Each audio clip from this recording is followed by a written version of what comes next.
everybody. Welcome back inside the CrossFit Update Studios. We are back from Madison. Our desk is not, but still the show must go on. I'm Sean Woodland with Roy McKernan and Tommy Marquez as we take a look back on the 2018 Reebok CrossFit Games, and we are going to start with the men's side of things, and different year, but the same result. Matt Fraser is still very good. A different way to get there, though, I thought, in a lot of ways. And Matt Fraser, more than ever before, impressed me in his athleticism. There were some things that jumped out where I always gave him credit as being a great athlete. I knew that he was the fittest on earth. But this year, his athleticism on catching himself on both the bike and the net and things of that nature just really blew me away. We got to see him handle some mistakes and some mishaps from his part and see how he would respond to them accordingly. And, you know, he did so by winning by the largest margin that he's ever had. But I think if I'm being nitpicky here, there are a couple of things that at least provide a glimmer of hope for some of the other athletes. Namely that he took home a smaller percentage of the points available to him compared to last year. Last year he took 87% of the points available. This year just 83%. His average finish dropped a whole spot from between 3rd and 4th based on points to 4th and 5th. So even though it's not by much, you know, maybe just the doors creaking open just a little bit. But nonetheless, one finished outside the top 10, and that was barely outside the top 10. So still Matt Fraser just in another planet. All right, well, let's look at the top 5. And of course, it's Matt Fraser who wins his 3rd straight CrossFit Games by 220 points over Patrick VELLNER. Lukas Högberg finishes 3rd, courtesy of a tie break with Brent Fikowski, and Bjorn Carl Gudmundsson finishes in 5th place. But okay, we could spend plenty of time talking about how great Fraser was, but let's focus on Patrick VELLNER, because the fact that he was able to shake off all the mishaps that he had over those 4 days and still finish 2nd, I think is pretty impressive. For me, it wasn't just mishaps either. It was a very, very aggressive fall that he took, and we'll probably spend more time with it later in the show, but that fact alone, that we saw him backstage after that fall, and literally in a state where a lot of competitors would have at least mentally, if not literally pulled themselves out of the competition. You know, I think a lot of people would have put it on cruise control. They would have stopped pushing.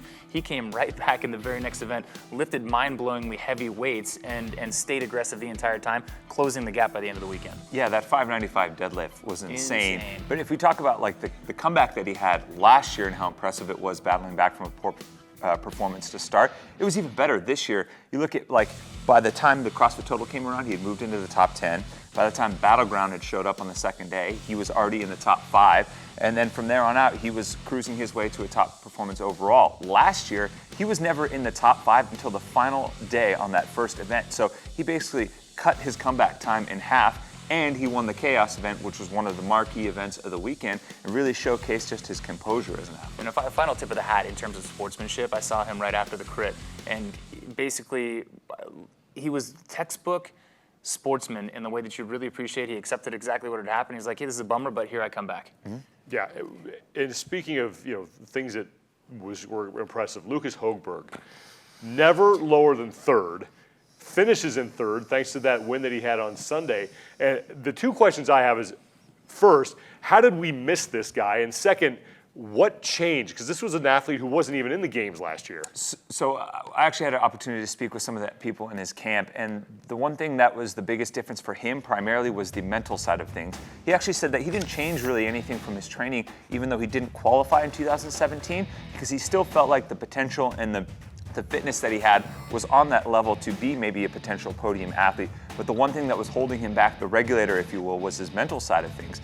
And you can see that in how he performed in some of the past games. In 2016, he was 6th going into right after Murph. And then in 2015, just a year prior, he was 5th actually going after Murph. The year before that, he was 6th going into Friday. So some top 10-esque performances going into the weekend, but he wasn't able to capitalize. His mental game, he said he felt like he fell apart and he couldn't handle the pressure of being in the top 10, and that's what caused him to slide. This year, never outside of the top 3, and it really showcased how well he was able to stay in it mentally, and it paid off. So that was your second question, and to that point, I'll just say this. We've seen a lot of athletes in the past who have had misses, like he did last year, who have found either why they loved doing the sport, how much they missed it when they didn't have it, and I think that speaks to the motivation, why he needed the mental part. To your point, Sean, about how do we miss him? I was walking through the hall with Matt Fraser and Patrick VELLNER on day number 2 at the end of the day, and Matt Fraser looked at me and he said, hey, when did Lukas Högberg get so fit? So I don't think anybody saw it coming, but pretty interesting that the champ had Lukas Högberg in the front of his mind that early in the competition. BKG did it to us a couple of years ago. We've talked with Pat a bunch about, because Pat got, had the wool pulled over his eyes by BKG. But, it's not uncommon for that to happen. Yeah, and Lukas Högberg, again, never outside of third place. You kind of expected him to fall out of there, but he stayed there, and he finishes on the podium for the first time in his career. We also had 3 athletes on the men's side who were not at the games last year who finished inside the top 10. We had Cody Anderson, Rasmus Anderson, and then Willie George, who had a very impressive rookie appearance at the CrossFit Games. What does that mean now for the men's field as we move forward to 2019?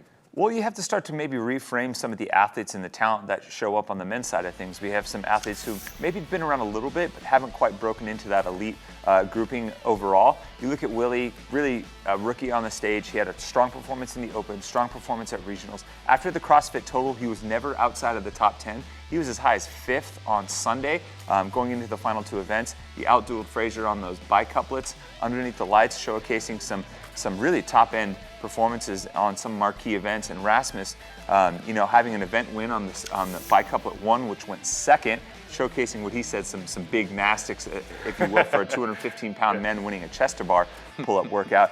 This is a guy who's been at the games before, didn't qualify last year, similar to Lukas, maybe realized some potential why he did it. Now he comes back and has, a career best performance. Quick note on Willie George for me is France known to be fantastic on the worldwide scene in terms of sport, so for me it speaks to the future of the sport. Pablo Chalfun didn't have a fantastic finish this year, but some of these countries who have great sporting histories, once they get their teeth into CrossFit and they've got maybe a decade in the sport, you're going to start pumping out some champions. The other 2 men on different extremes, for me, say that the conversation is definitively no longer about big man, small man, this is your specialty, this is your specialty. These men are fit across the board, regardless if you're Cody Anderson, who can still lift massive weights, or Rasmus, who, like you said, can perform in a gymnastic type event. And I spent some time in Europe last year, and I was in boxes in France, in Spain, and the community there is thriving. So it's only a matter of time where they start to put out athletes and have the support of the community where they can perform on the big stage. And I think that's no more indicated than the fact that there's 6 different countries represented in the top 10 for the men. So we're starting to see these other areas and pockets of athletes start to blossom. Those 3 go in. That means that, of course, someone had to come out, and unfortunately, one of them was Scott PANCHIK, who has made a career of finishing, never lower than 6th at the CrossFit Games. And we're not trying to, I guess, rag on Scott a little bit. I think we're just trying to celebrate the fact that he has been so consistent for so long. Yeah, you can't overstate how impressive what he's done is 6 consecutive years of 6th or better. No one else has been able to do that. No other individual athlete has had that level of longevity that high on the leaderboard. And actually, it kind of looked like at some points he might start to make a charge. After the bicouplet events, he moved up into 9th with a 5th place finish on the second one to close out Saturday evening.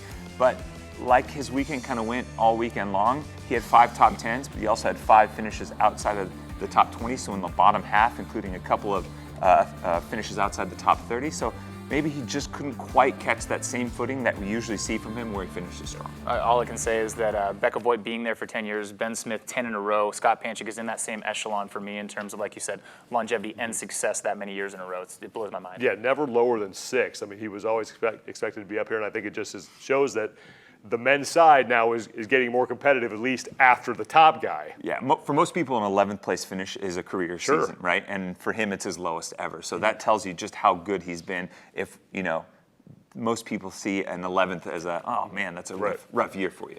Let's talk big moments. There were a lot of great moments over those 4 days at the CrossFit Games. I'm sure we could spend hours talking about them, but what was your favorite moment? Mine was it was Josh Bridges on that yoke in the final event. I mean, basically moving that thing by sheer force of will. It actually reminded me, and I wasn't calling that heat.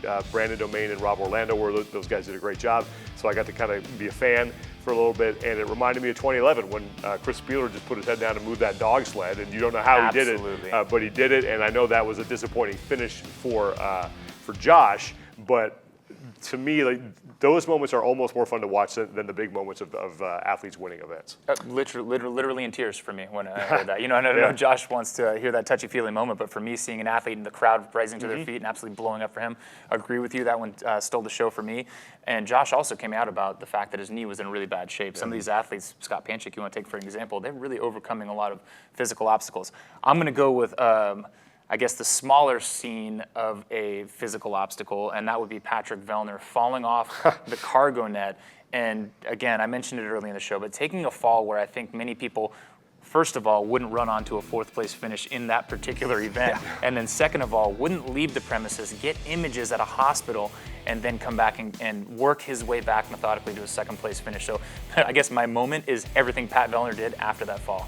For me, it was Jared Anderton on bicouple number 1, which everyone remember went 2nd based on the fan voting.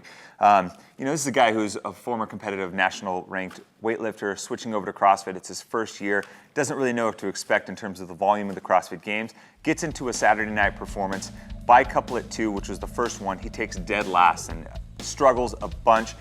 Comes right back, reloads, is the last guy on the field again for these chest-to-bar pull-ups. Really looked like he, had an opportunity if you wanted to, just to kind of like let this one go. The crowd, recognizing the moment, really rose up and kind of helped him get through those final chest-to-bar pull-ups. I love that guy. Yeah, there were a lot of great moments, and it was a lot of fun covering the 2018 Reebok CrossFit Games. We'll be back tomorrow. Going to break down the women's side of things, but before we go, I want to remind you that registration for the team series is live right now. First workouts announced when, Ro? September 19th, be there, be square. You guys don't fight over me as a partner. I don't want to do that. Yeah, it's going to be a lot of fun. September 19th, remember, register now for the team series. That's it for us for today. Back tomorrow with the women's side of things. For Tommy Marquez and Roy McKernan, I'm Sean Woodland, and we'll see you tomorrow.